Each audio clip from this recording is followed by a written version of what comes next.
दोस्तों नमस्कार, स्वागत है आपका बड़ी खबर बड़े खुलासे में। दोस्तों, लॉ स्टूडेंट शर्मिष्ठा पैनोली की गिरफ्तारी पर एनएचआरसी ने बंगाल डीजीपी और चीफ सेक्रेटरी को नोटिस जारी किया है। एनएचआरसी के अधिकारियों का कहना है कि जो शर्मिष्ठा एक छात्रा है और जिस तरह से रात के समय में उसकी गिरफ्तारी की गई, इस पर नियमों को ताक पे रखा गया है और इसीलिए डीजीपी को और चीफ सेक्रेटरी को नोटिस देकर हमने पूछा है कि ऐसी क्या मजबूरी थी कि आपने एक लड़की की गिरफ्तारी देर शाम में की है। नंबर 2, उन्होंने कहा कि जिस तरह की बातें आई हैं उसमें अब डीजीपी और चीफ सेक्रेटरी से यह भी पूछा है कि आपने जिस तरह से इस केस में तत्परता दिखाई है, कहीं नियमों को ताक पे रखा है, इसके पीछे की मंशा क्या है। एनएचआरसी के इस नोटिस के बाद पूरे, आपको बताऊं, बंगाल के अंदर हड़कंप मचा हुआ है और पूरे देश के अंदर यह आवाज उठ रही है कि ममता बनर्जी ने केवल अपने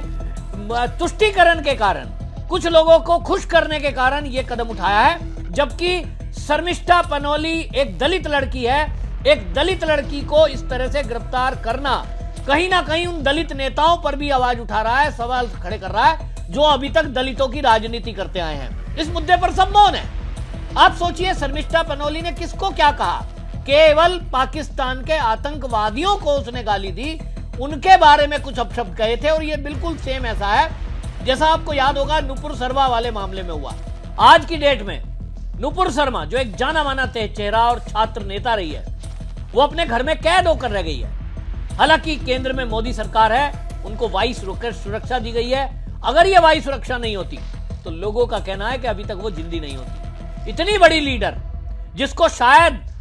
दिल्ली का मुख्यमंत्री बनना था या कहीं मंत्रालय में होती, आज वो घर में कैद हो गई। उसका जीवन आज खतरे में डल गया है। किसके कारण? मोहम्मद जुबैर के कारण।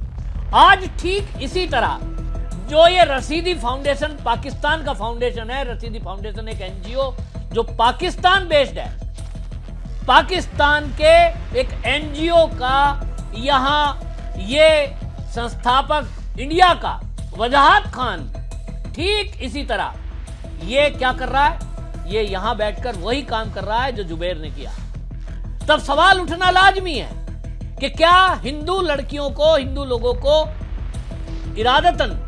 टारगेट किया जाता है, फिर उनको हाईलाइट किया जाता है, उनकी पहचान उजागर की जाती है और फिर उनको एक ऐसे गिरोह के रूप में, गिरोह के बीच में छोड़ दिया जाता है जो अदृश्य हैं, चारों तरफ फैले हुए हैं, कहां किस पे हमला हो जाए। तो अब आप सोचिए, रशीदी फाउंडेशन को लेकर मैं लगातार कह रहा हूं कि यह वजाहत खान पर एफआईआर हुई है हिंदू धार्मिक भावनाओं को आहत करने के लिए, लेकिन इस मामले में एनआईए को एक्शन में आना चाहिए, क्योंकि जब यह पता लग गया है कि ये जो वजाहत खान है ये एक ऐसी एनजीओ को चलाता है जिसने पूरे भारत के अंदर जगह जगह ब्रांच खोल रखी हैं और ये पढ़ाई में मदद के नाम पर, पर्यावरण के नाम पर ये विदेशों से चंदा लेता है और ये पूरे देश में इस तरह का अभियान चलाता है जैसा इसने अब शर्मिष्ठा के केस में चलाया। अपने आप हिंदू देवी देवताओं का अपमान करेंगे, उनको बुरा भला कहेंगे और इनकी पहुंच ऐसी है ममता बनर्जी तक। देखिए, जैसे ही असम के अंदर एफआईआर हेमंत बिस्व शर्मा के आदेश पे हुई, उसको असम की पुलिस गिरफ्तार करके ना ले जाए, कोलकाता पुलिस ने एक एफआईआर दर्ज कर दी। ये वकील जो हैं वो कहते हैं कि ये कानून से बचने के लिए एक हथकंडा है। जैसे आपको याद होगा, उत्तर प्रदेश का माफिया, वो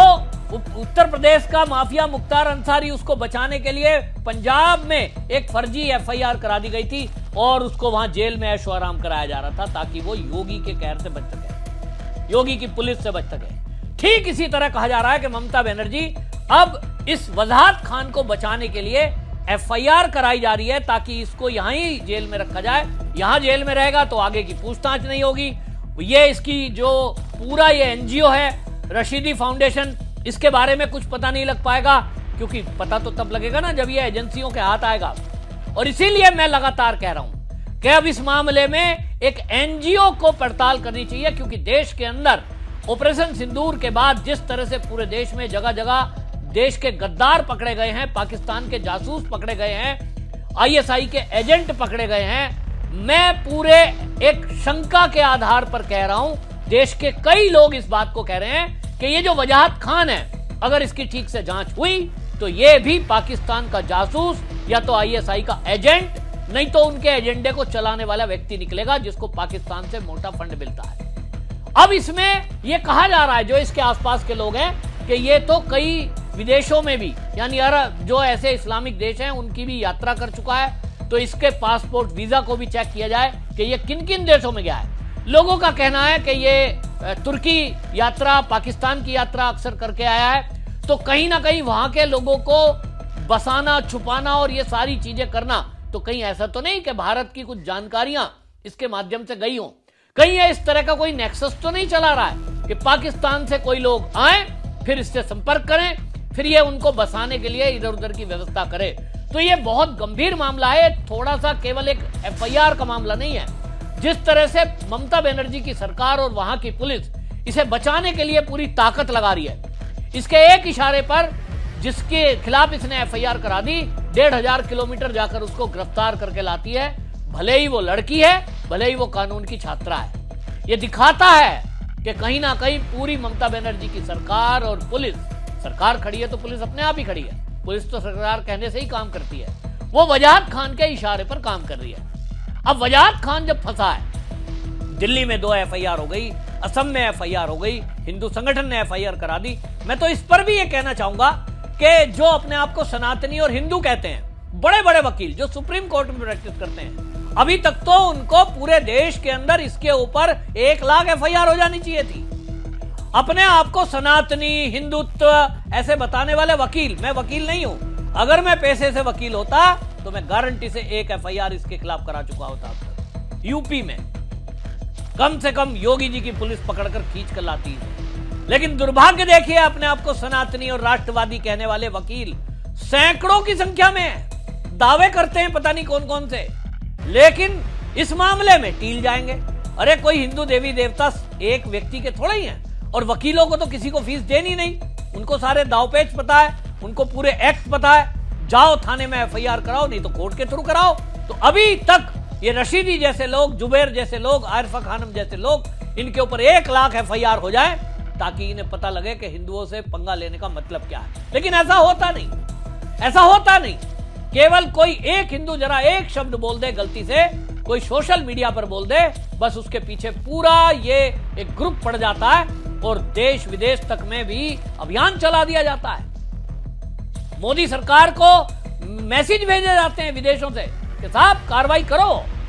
तो ये हिंदू समाज 100 करोड़ संख्या अपनी बताता है, लेकिन कमजोरी इसकी यही है कि अपनी एक बेटी अगर जेल के अंदर गई है, बच्ची है, पढ़ने वाली है, गलती हो गई उससे, उसने क्षमा मांग ली, पोस्ट डिलीट कर दी, उसके बाद केस तो यहीं खत्म हो जाना चाहिए। आप दूसरी कम्युनिटी की कोई छात्रा जा रही है, हम तो उसके लिए भी कह रहे थे, छात्रा है, किसी के उकसावे में, बहकावे में, एक्साइटमेंट में किसी एक मुस्लिम लड़की ने कुछ बोल दिया, बाद में उसने माफी मांग ली, पोस्ट डिलीट कर दी, तो हाई कोर्ट ने भी कह दिया कि ठीक है भाई, पोस्ट डिलीट कर दी, माफी मांग ली, बात को यहीं खत्म करो, उसको जेल तो नहीं भेजा।